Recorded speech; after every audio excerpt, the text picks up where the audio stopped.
প্রিয় দর্শক, the great ওয়াল শোতে স্বাগত জানাচ্ছি। পুরো অনুষ্ঠানে আপনাদের সঙ্গে আছি আমি রওজে জাবিদ ঐশী। নাচ, গান, নাটক, চলচ্চিত্র থেকে শুরু করে হালের ফ্যাশন জগৎ, নানামাত্রিক আয়োজন নিয়ে সাজানো হয়েছে আমাদের এই অনুষ্ঠান। চীনের প্রাকৃতিক সৌন্দর্য, সাংস্কৃতিক ঐতিহ্য, উন্নত সমৃদ্ধ এবং বৈচিত্র্যময় জীবনধারার গল্প আপনাদের সামনে তুলে ধরব।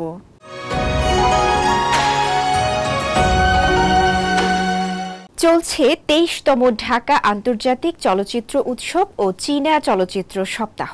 উদ্বোধনী আয়োজনে ঢাকায় নিযুক্ত চীনা রাষ্ট্রদূত ইয়াওয়েন বলেছেন, এবছর একদিকে যেমন চীন ও বাংলাদেশের কূটনৈতিক সম্পর্কের ৫০তম বার্ষিকী, অন্যদিকে জনগণের সাথে জনগণের আদান প্রদানেরও বছর।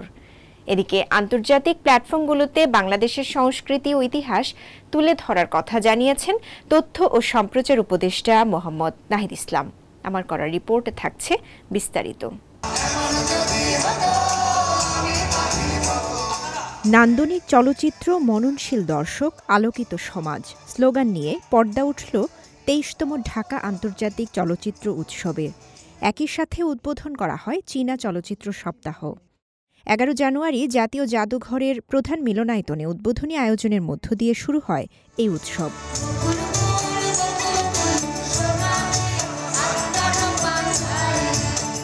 অনুষ্ঠানের শুরুতেই সঙ্গীত পরিবেশন করে দর্শকদের মন মাতায় বাংলাদেশের স্বনামধন্য ব্যান্ড জলের গান।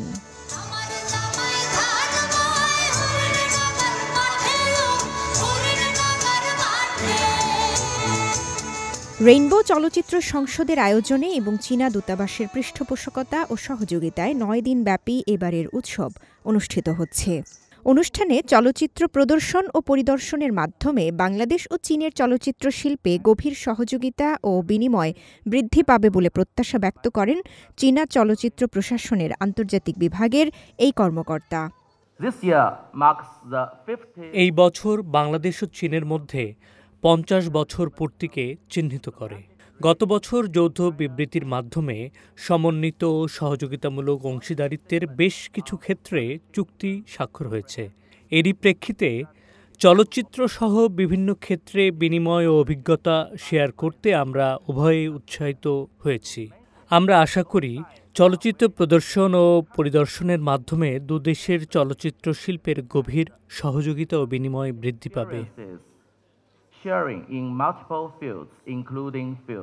এ সময় ঢাকায় নিযুক্ত চীনা রাষ্ট্রদূত ইয়াওয়েন বলেন, এই বছর চীন ও বাংলাদেশের মধ্যে কূটনৈতিক সম্পর্কের ৫০তম বার্ষিকী এবং একই সঙ্গে দুই দেশের মধ্যে যৌথভাবে জনগণের সাথে জনগণের আদান প্রদানের বছর। আমি নিশ্চিত মানবতার ভাষার পাশাপাশি চলচ্চিত্রের নিজস্ব একটি মিশনও আছে, যা তৈরি হয় বোঝাপড়া ও সহযোগিতার মাধ্যমে। চলচ্চিত্রের মাধ্যমে আমরা আশা করি অভিজ্ঞতার ভিত্তিতে পারস্পরিক বিশ্বাসের ভিত আরও মজবুত হবে। আমরা আশা করি এই ভাষা মানুষকে একত্র করবে, ঐক্য ও সহযোগিতার মাধ্যমে নতুন বিজ্ঞান, বৈশ্বিক শান্তি এবং উন্নয়নের দিকে এগিয়ে যাওয়ার সুযোগ এনে দেবে, একটি অভিন্ন ভবিষ্যৎ গড়তে সহায়ক হবে। গ্লোবাল প্ল্যাটফর্মগুলোর মাধ্যমে বাংলাদেশের চলচ্চিত্র শিল্পকে আরও কিভাবে সমৃদ্ধ করা যায়, এ ব্যাপারে সরকারের পক্ষ থেকে সব ধরনের সহযোগিতার কথা জানান তথ্য ও সম্প্রচার উপদেষ্টা মোহাম্মদ নাহিদ ইসলাম। যাতে ভবিষ্যতে এই ধরনের আয়োজন, আন্তর্জাতিক মানের বা প্ল্যাটফর্মের যে আয়োজনগুলো ঢাকায় হচ্ছে, সেটা আমরা আরও কীভাবে সহযোগিতা করতে পারি, কীভাবে আরও বড় পরিসরে আরও অন্তর্ভুক্তি করে আমরা এটি করতে পারি। পরে উদ্বোধনী চলচ্চিত্র হিসেবে দেখানো হয় চীনা নির্মাতা ছি ইউয়ে চাংয়ের ছবি মুনম্যান। এটি চীনা চলচ্চিত্র সপ্তাহেরই অংশ। এবছর উৎসবের কান্ট্রি ফোকাস হিসেবে রাখা হয়েছে চীনকে। অনুষ্ঠানের সভাপতি হিসেবে উপস্থিত ছিলেন বাংলাদেশ এনার্জি রেগুলেটরি কমিশনের চেয়ারম্যান ও উৎসব কমিটির নির্বাহী সদস্য জালাল আহমেদ। এছাড়াও বিভিন্ন দেশের কূটনীতিক এবং ৩৪টি দেশ ও অঞ্চলের চলচ্চিত্র শিল্পের ৫ শতাধিক প্রতিনিধি উপস্থিত ছিলেন।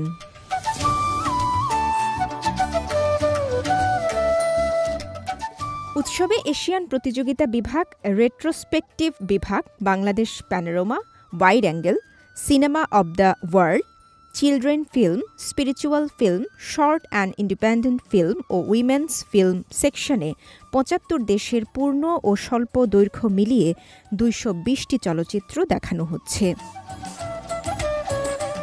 এবারের ঢাকা আন্তর্জাতিক চলচ্চিত্র উৎসবে ১৫টি অসাধারণ চীনা চলচ্চিত্র প্রদর্শিত হচ্ছে। গত কয়েক বছরের মতো এবারও আয়োজন করা হয় মাস্টার ক্লাস ও উইমেন ফিল্ম মেকার্স কনফারেন্সের। এছাড়া জুলাই আগস্ট গণ অভ্যুত্থানে শহীদদের স্মরণে থাকছে বিশেষ চলচ্চিত্র ও চিত্রকর্ম প্রদর্শনী। আগামী ১৯ জানুয়ারি পর্যন্ত চলবে ২৩তম ঢাকা আন্তর্জাতিক চলচ্চিত্র উৎসব। এদিকে ২৩তম ঢাকা আন্তর্জাতিক চলচ্চিত্র উৎসব উদ্বোধনের আগে জাতীয় জাদুঘরের প্রধান মিলনায়তনে চীনা চলচ্চিত্রের পোস্টার প্রদর্শনী কর্নার উদ্বোধন করেন তথ্য ও সম্প্রচার উপদেষ্টা মোহাম্মদ নাহিদ ইসলাম ও চীনের রাষ্ট্রদূত ইয়া ওয়েন। বাংলাদেশ ও চীনের কূটনৈতিক সম্পর্কের ৫০ বছর পূর্তি উপলক্ষে এই কর্নার উদ্বোধন করা হয়। রাউজায়ে জাবিদা ঐশী, সিএমজি বাংলা, ঢাকা। এদিকে সম্প্রতি ঢাকায় নানা আয়োজনে অনুষ্ঠিত হয়েছে চীনা নববর্ষ উৎসব মন্দির মেলা। চীনা দূতাবাস আয়োজিত এই মেলা বাংলাদেশি ও চীনাদের এক মিলন মেলায় পরিণত হয়। উদ্বোধনী আয়োজনে রাষ্ট্রদূত ইয়া ওয়েন এবং সংস্কৃতি বিষয়ক উপদেষ্টা মোস্তফা সরোয়ার ফারুকী উপস্থিত ছিলেন। আমার চাইনিজ কালচার ভালো লেগেছে, সাথে আবার ডান্সও ভালো লেগেছে। আমার এখানে অনেক ভালো লেগেছে, সব দেখেছি ভালো। এদিকে এই চাইনিজ মেলা আসা আমার প্রথম আর কি। এদিকে প্রথমে এসেছি, এদিকের কালচারটা মানে বাংলাদেশের কালচারের চেয়ে প্রচুর ডিফারেন্ট। তাও এদিকে কালচারটা অনেক সুন্দর, মেলাটা অনেক খুব সুন্দর হয়েছে।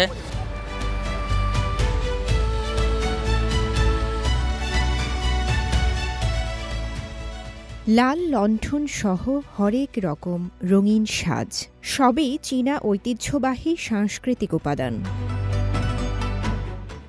ঢাকায় বর্ণিল আয়োজনে অনুষ্ঠিত হয়ে গেল চীনা নববর্ষ উৎসব মন্দির মেলা। ১০ জানুয়ারি শুক্রবার গুলশান সোসাইটি লেক পার্কে দিনব্যাপী এই মেলার আয়োজন করা হয়। চীনা ঐতিহ্যগত সাংস্কৃতিক এই আয়োজন ও মেলা উপভোগ করতে পরিবার নিয়ে ছুটে আসেন দর্শনার্থীরা। আমার এখানে আসার উদ্দেশ্য হচ্ছে আমার মেয়ে আমার সাথে এসেছে, তো সে যাতে চাইনিজ কালচারটাকে কাছ থেকে জানতে পারে এবং চায়না আমাদের অকৃত্রিম বন্ধু, এইগুলোর কারণে আমরা এখানে তাদেরকে নিয়ে আসি। আমরা আরও চায়নার কালচারের সাথে তাদেরকে আরও পরিচিত করে দেওয়ার জন্য। উৎসবের উদ্বোধন করেন বাংলাদেশে নিযুক্ত চীনা রাষ্ট্রদূত ইয়া ওয়েন এবং অন্তর্বর্তী সরকারের সংস্কৃতি বিষয়ক উপদেষ্টা মোস্তফা সরোয়ার ফারুকী। এ সময় বাংলাদেশের অগ্রযাত্রায় চীনকে পাশে পাওয়ার প্রত্যাশার কথা জানান সংস্কৃতি বিষয়ক উপদেষ্টা মোস্তফা সরোয়ার ফারুকী। আপনারা সবাই জানেন যে বাংলাদেশ একটি নতুন অধ্যায়ে প্রবেশ করেছে। আমরা ফ্যাসিস্ট শাসন থেকে মুক্ত। এখন আমরা আমাদের গণতান্ত্রিক বাংলাদেশের দিকে এগিয়ে যাচ্ছি। সম্প্রীতি, কঠোর পরিশ্রম এবং সততা, এই ৩টি গুণ আছে আমাদের। আমরা বিশ্বাস করি এর জন্যই আমরা বাংলাদেশকে পেয়েছি। আমি আশা করি এই যাত্রায় আমরা একসাথে চীনকে পাব। অনুষ্ঠানে রাষ্ট্রদূত ইয়া ওয়েন চীনা বসন্ত উৎসবের শুভেচ্ছা জানিয়ে বলেন, এই বছর বাংলাদেশের সাথে চীনের কূটনৈতিক সম্পর্কের ৫০তম বার্ষিকী। এ সময় তরুণদের প্রশংসা করে তিনি বলেন, শুধু চীন নয়, নতুন বছর বাংলাদেশের জন্য সম্পর্ক উন্নয়নের নতুন অধ্যায়। বাংলাদেশের তরুণরা মেধাবী, তারা যোদ্ধা। এই বছর আমরা একসঙ্গে কাজ করতে চাই নতুন বাংলাদেশ এবং চীন বাংলার নতুন সম্পর্ক নিয়ে। বাংলাদেশ ও চীনের কৌশলগত সমন্বিত এবং সহযোগিতামূলক অংশীদারিত্ব আছে উল্লেখ করে রাষ্ট্রদূত বলেন, দুই দেশের যৌথ প্রচেষ্টায় উচ্চ পর্যায়ে উভয়েরই কাজ করার অনেক সুযোগ আছে। অনুষ্ঠানে বিএনপির স্থায়ী কমিটির সদস্য ড আব্দুল মঈন খান, দূতাবাসের অন্যান্য কর্মকর্তা সহ ঢাকায় বসবাসরত চীনা ব্যবসায়ী ও কর্মকর্তারা উপস্থিত ছিলেন। উদ্বোধনী আয়োজনে ড্রাগন নাচ, অ্যাক্রোব্যাটিক সহ চীনা ঐতিহ্যবাহী সাংস্কৃতিক পারফরম্যান্স প্রদর্শন করেন ঢাকা বিশ্ববিদ্যালয় এবং নর্থ সাউথ বিশ্ববিদ্যালয়ের কনফুসিয়াস ইনস্টিটিউটের শিক্ষার্থীরা। চীনা দূতাবাসের আয়োজনে এবং ওভারসিজ চাইনিজ অ্যাসোসিয়েশন ইন বাংলাদেশের সহযোগিতায় দিনব্যাপী এই মেলা চলে। রওজে জাবিদা ঐশী, সিএমজি বাংলা, ঢাকা। প্রাচীন বই তৈরির কৌশল এবং সংরক্ষণ পদ্ধতি প্রদর্শনের মাধ্যমে অনুষ্ঠিত হয়েছে বেইজিং বইমেলা। চীনের সাংস্কৃতিক এবং সৃজনশীল পণ্যের পসরা এই মেলায় আগত দর্শকদের মুগ্ধ করে। চায়না ন্যাশনাল লাইব্রেরির তৈরি সাংস্কৃতিক ও সৃজনশীল জোনে প্রাচীন বইয়ের পুনরুদ্ধার প্রক্রিয়া, কাগজ তৈরির পদ্ধতি এবং বাঁধাইয়ের কৌশল প্রদর্শন করা হয়। 1987 সালে শুরু হওয়া বেইজিং বইমেলা বর্তমানে প্রকাশনা শিল্পের একটি গুরুত্বপূর্ণ প্ল্যাটফর্মে পরিণত হয়েছে।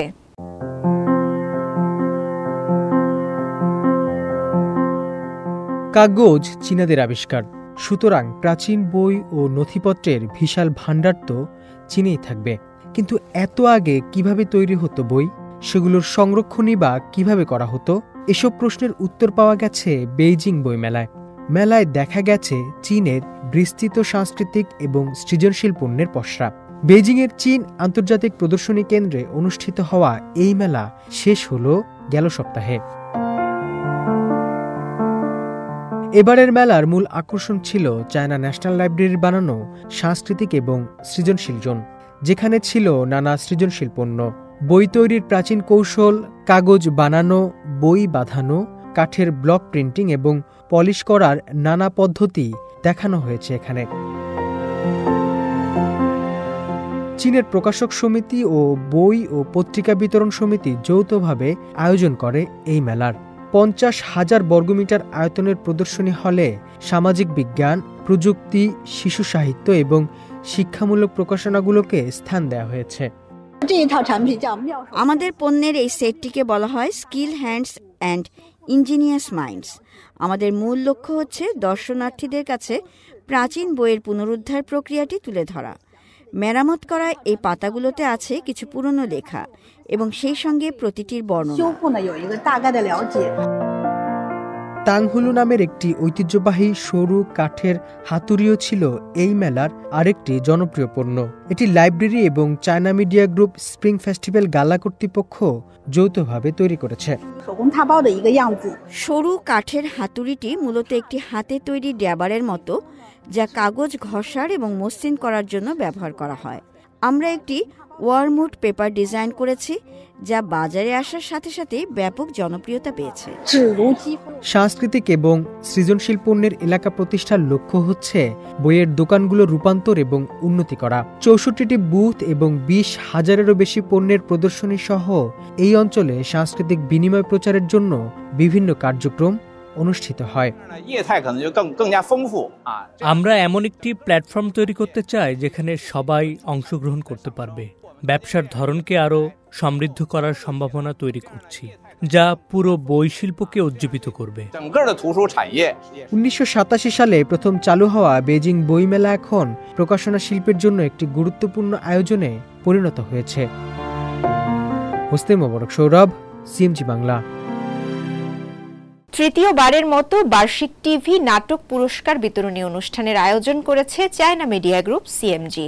গেল সপ্তাহে এই অনুষ্ঠানের আয়োজন করা হয়।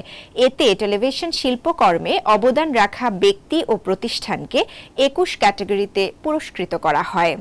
চীনা শিল্পীর জীবন কাহিনী, জনমানুষের গল্প এবং যে সকল সিরিজ দেশের গণ্ডি পেরিয়ে বিদেশের বাজারে সফলতা দেখিয়েছে, এরকম নাট্যকর্ম ও প্রযোজনা দলকে 21টি পুরস্কার প্রদান করা হয়।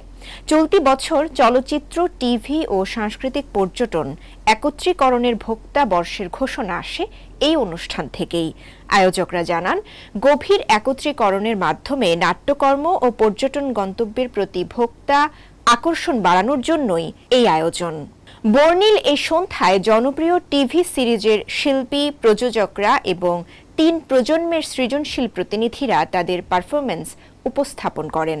পরিবারের সবার সঙ্গে বসে বিনোদনের জন্য চীনা নববর্ষের ছুটিতে সিএমজি তৃতীয় বার্ষিক টিভি নাটক পুরস্কারের এই অনুষ্ঠানটি নিউ মিডিয়া প্ল্যাটফর্মের পাশাপাশি সিসিটিভি 1 ও সিসিটিভি 8-এ পুনঃপ্রচার করার কথা রয়েছে। আগামী 29 জানুয়ারি চীনের বসন্ত উৎসব বা নতুন বছর। আর এই উৎসবকে স্বাগত জানাতে দুবাই ও তেহরানে সাংস্কৃতিক অনুষ্ঠানের আয়োজন করা হয়েছে। চীনা ঐতিহ্যবাহী নানা পরিবেশনা ও দেশ বিদেশ থেকে আসা শিল্পীদের অংশগ্রহণে রঙিন হয়ে ওঠে আয়োজন স্থল। আসন্ন চীনা চান্দ্র নববর্ষ উদযাপনে সংযুক্ত আরব আমিরাতের দুবাই এবং ইরানের তেহরানে জাঁকজমকপূর্ণ সাংস্কৃতিক গালা অনুষ্ঠানের আয়োজন করা হয়েছে। গেল সপ্তাহে দুবাইয়ের কোকাকোলা এরিনায় এই অনুষ্ঠানের আয়োজন করা হয়। গানের মতো বছর শিরোনামে 11তম সংযুক্ত আরব আমিরাতের চীনা নববর্ষের উৎসবটিতে দর্শকদের ঢল নামে। ইউনেস্কোর অবৈশ্বিক সাংস্কৃতিক ঐতিহ্যের প্রতিনিধিত্বমূলক তালিকায় চীনা নববর্ষ আনুষ্ঠানিকভাবে যুক্ত হওয়ার পর সংযুক্ত আরব আমিরাতে এটি প্রথম উৎসব। এই গালায় সহস্রাধিক অভিনেতা ও শিল্পীর কবিতা, নৃত্য এবং ঐতিহ্যবাহী সঙ্গীত পরিবেশনা চীনা সংস্কৃতিকে আধুনিক শিল্পের সাথে মিশ্রিত করে। বিদেশি চীনা সম্প্রদায়ের দেশপ্রেম এবং উন্নত জীবনের জন্য আকাঙ্ক্ষা প্রদর্শন করেন তারা। এই অনুষ্ঠানে 2025 সালের বসন্ত উৎসব গালার জন্য তাদের প্রচারমূলক ভিডিও উন্মোচন করেছে চায়না মিডিয়া গ্রুপ। এটি বিশ্বের অন্যতম সর্বাধিক দেখা টেলিভিশন প্রযোজনা, যা বিশ্বজুড়ে চীনা নববর্ষ উদযাপনের একটি গুরুত্বপূর্ণ অংশ। সংযুক্ত আরব আমিরাতে বসবাসকারী চীনা নাগরিক হুয়াং ওয়ে সেখানে প্রতি বছর বসন্ত উৎসব উদযাপনের অভিজ্ঞতার কথা জানান। চীনা চান্দ্র নববর্ষের প্রতি প্রাক্কালে আমরা আমাদের সিএমজির বসন্ত উৎসব গালার সম্প্রচারের জন্য সংযুক্ত আরব আমিরাতে রাত জেগে থাকি। এটি আমাদের জন্য একটি অপরিহার্য আয়োজন। ইউনেস্কোর অবৈশ্বিক সাংস্কৃতিক ঐতিহ্যের তালিকায় চীনা চান্দ্র নববর্ষের সফল অন্তর্ভুক্তি বসন্ত উৎসব গালার জন্য আমাদের প্রত্যাশা বাড়িয়ে দিয়েছে, যা আমাদের জন্য চীনা নববর্ষের আগের রাতের খাবারের মতো। এদিকে ইরানে অবস্থিত চীনা দূতাবাস সম্প্রতি একটি বসন্ত উৎসব উদযাপন অনুষ্ঠানের আয়োজন করেছে। রাজধানী তেহরানে অনুষ্ঠিত এই আয়োজনে স্থানীয় চীনা অর্থায়নকৃত প্রতিষ্ঠানের কর্মচারী এবং অন্যান্যরা উপস্থিত ছিলেন। ইরানে নিযুক্ত চীনা রাষ্ট্রদূত ছং ফেইইউ বলেন, চান্দ্র নববর্ষ চীনা জনগণের উন্নত জীবনের আশার প্রতীক, তাদের দেশপ্রেমের প্রতীক, মানুষ ও প্রকৃতির মধ্যে সম্প্রীতির ভাগাভাগি মূল্যবোধের প্রতিফলন। এটি বিশ্বজুড়ে সর্বজন স্বীকৃত এবং প্রশংসিত একটি চীনা সাংস্কৃতিক প্রতীক হয়ে উঠেছে বলেও জানান তিনি। ইউনেস্কোর অধরা সাংস্কৃতিক ঐতিহ্যের তালিকায় বসন্ত উৎসবের সফল অন্তর্ভুক্তি চীনের একটি বাস্তব পদক্ষেপ, যা বিশ্ব সভ্যতা, উদ্যোগ বাস্তবায়ন এবং বিভিন্ন সভ্যতার মধ্যে বিনিময় এবং পারস্পরিক শিক্ষাকে উৎসাহিত করবে। এটি বিভিন্ন সংস্কৃতির মধ্যে সুন্দর অবস্থান শক্তিশালী করবে, বিভিন্ন দেশের মানুষের মধ্যে পারস্পরিক বোঝাপড়া, স্নেহ বৃদ্ধি করবে, বিভিন্ন সভ্যতার মধ্যে বিনিময় এবং পারস্পরিক শিক্ষার জন্য সেতুবন্ধন তৈরি করবে।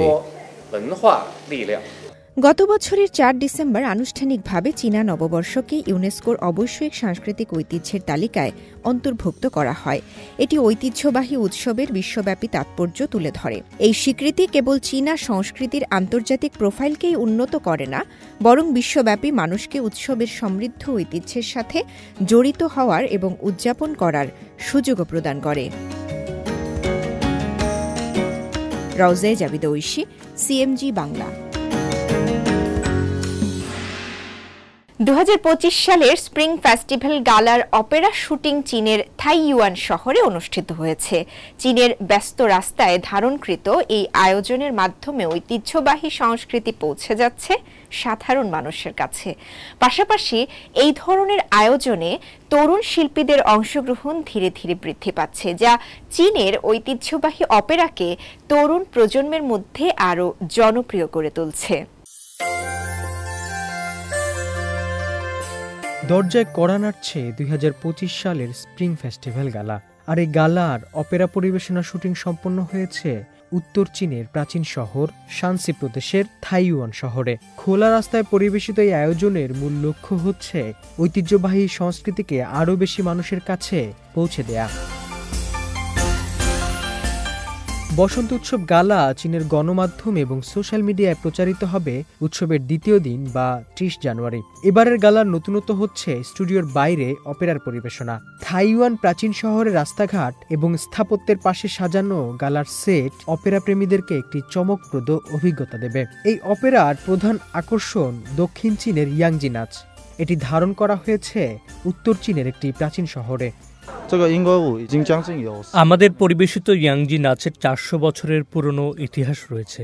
এটি আমরা আমাদের পূর্বপুরুষদের কাছ থেকে উত্তরাধিকার সূত্রে পেয়েছি এবং তরুণ প্রজন্ম হিসেবে আমাদেরকে এটিকে এগিয়ে নিয়ে যেতে হবে। ইয়াংজি নাচের পাশাপাশি অপেরা এবং ফোক ড্রামার শুটিংও সম্পন্ন হয়েছে সমান্তরালভাবে বাইরের খোলা রাস্তায়, যেটি ধারণ করা ছিল পরিচালকের কাছে বেশ চ্যালেঞ্জের। রাস্তা ও পরিবেশনার স্থান এসবের একীকরণ এবং নিরবচ্ছিন্ন পরিবেশনাই ছিল বড় চ্যালেঞ্জ। প্রায় ৫০০ পেশাদার শিল্পী এবং ৫০০ অভিনেতাকে সমন্বয় করা এক বিশাল চ্যালেঞ্জের কাজ ছিল। এরপরও স্প্রিং ফেস্টিভ্যাল গালার অপেরাটিকে বাইরে নিয়ে আসার মানে হলো ঐতিহ্যবাহী শিল্পীকে সাধারণ মানুষের কাছাকাছি নিয়ে আসা এবং এতে করে এই পরিবেশনার সাথে বিভিন্ন সম্প্রদায়ের বৈশিষ্ট্যগুলোর সংমিশ্রণ করা সম্ভব হয়েছে বলে মনে করেন অনুষ্ঠানের পরিচালক উ হংয়া।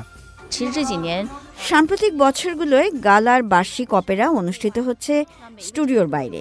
এবারের শোতে ভিন্ন ভিন্ন রাস্তায় এবং ভিন্ন ভিন্ন স্টাইলে পরিবেশিত হলেও ঐতিহ্যগত অপেরার মূল থিম ঠিক ছিল। এই বছরের গালার অন্য একটি উল্লেখযোগ্য অংশ হচ্ছে তরুণ শিল্পীর টেলিভিশনে আত্মপ্রকাশের সংখ্যা বৃদ্ধি। সবচেয়ে ছোট শিল্পীর বয়স ছিল ৪ বছর। ফলে চীনের ঐতিহ্যবাহী অপেরা তরুণ প্রজন্মের মাঝেও দারুণ জনপ্রিয়তা অর্জন করেছে বলে মনে করেন এই পরিচালক। সম্প্রতি আরও বেশি সংখ্যক শিশু এবং কিশোর কিশোরী ঐতিহ্যবাহী অপেরা শিখতে শুরু করেছে, যা আমাদের জন্য বিভিন্ন ধরনের অপেরা এবং লোকনাট্য পরিবেশনায় এমনকি খুব ছোট শিশুদেরও যুক্ত করার আরও বেশি সুযোগ তৈরি করেছে।